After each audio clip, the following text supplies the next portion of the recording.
Here's 3 myths about bariatric surgery that you really do need to know the truth about.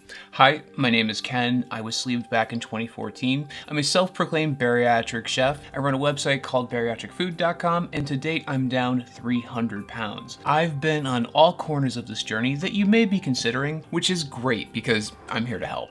I've seen the good, the bad, and definitely the ugly sides of this process, and I'm here to clear up 3 common myths about weight loss surgery. By the way, this is not medical advice. This is just my own personal testimony as someone that's had surgery and is very active in the bariatric community, just to let you know. So let's get started. Myth number 1, surgery is the easy way out.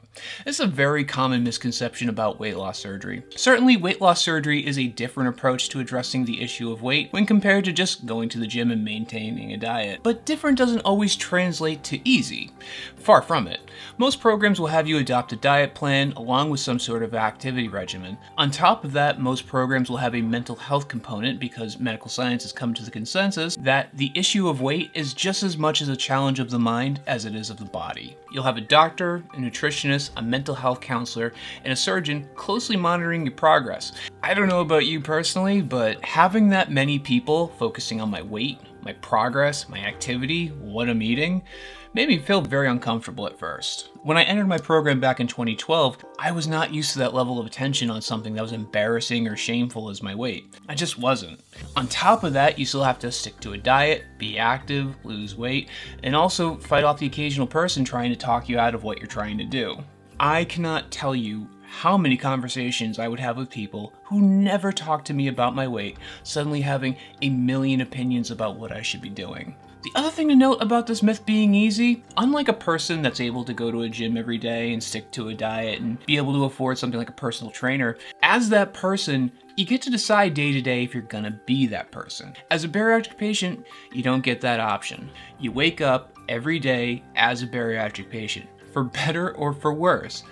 There are no days off. You can't just flip a switch and then be able to eat an entire pizza. You're sacrificing that freedom in the pursuit of greater health. And then, of course, there's getting surgery, recovering from surgery, relearning how to cook, eat, drink, take care of yourself. Trust me, it's certainly a different road. And if that sounds easy to you, I would really like to hear your definition of hard. I think people that don't know much about it feel very comfortable about being very critical about it. I also think that people that have it are pretty careful about not saying something that would scare someone away from it. We're resilient creatures. We can adjust to almost everything put before us. That being said, adjusting to challenges that we signed up for can be a special tasting medicine that doesn't always go down easy. Myth number 2, surgery doesn't work for most people. That they just regain the weight and they end up right back where they started, if they're lucky. So I can definitely shed some light on this one, as I think that they're talking about me specifically in this myth.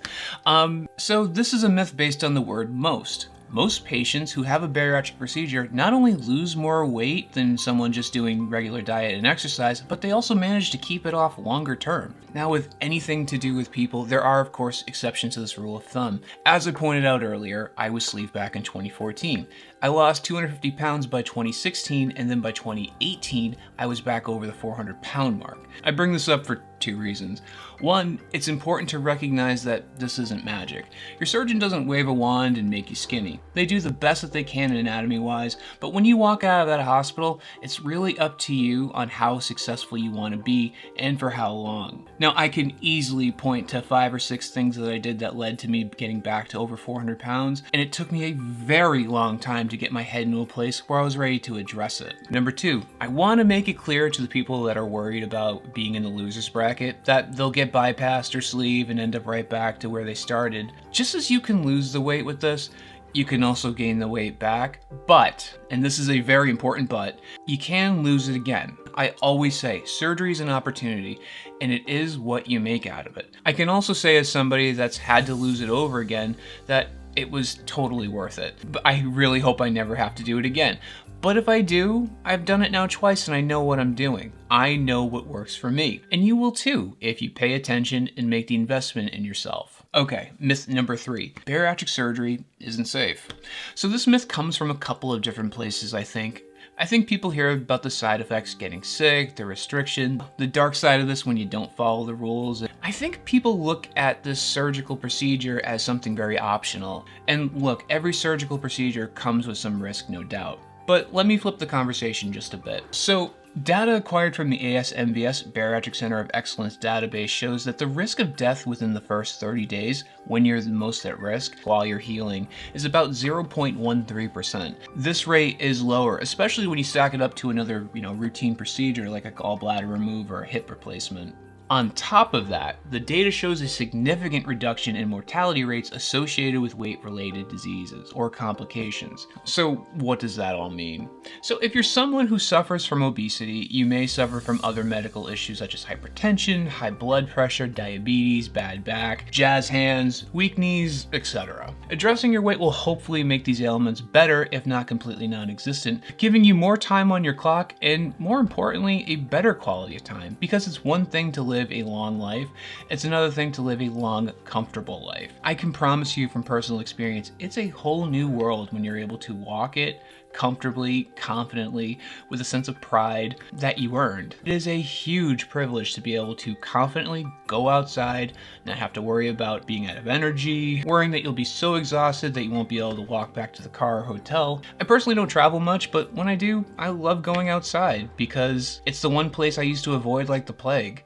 I was always worried about people seeing me being out of breath or uncomfortable or sweating my ass off, doing something that people were able to do second nature. So what I'm saying is you have so much to gain from making this investment in yourself. New experiences, new people, new clothes, being able to keep up with friends and family. Hell, the possibilities are endless. I never thought I would want to go walk every day, let alone start running races. That was the last place on my mind when I signed up for this. But holy moly, the pride I get being able to say unironically that I'm a runner now, who knows what you'll do next year. It's kind of scary, but it's also kind of exciting, and especially if you let yourself lean into it. It's not going to be all roses. There are plenty of parts of this process that outright suck. But for the most part, the people that do this, they wish that they did it sooner. And if you decide the leap is for you, I wish you all the best. We all deserve to be comfortable in this world. If you found this video useful, and I hope that you did, please let me know because I would love to make more content like this. If you have any questions that you would like to be addressed, please let me know in the comments and I'll shoot you a video. One last thing, if you're curious about what food looks like after surgery, check out my other food videos. I run a series called Bite Size. I'm always here for support and I'm at your service. So until next time, talk to you soon.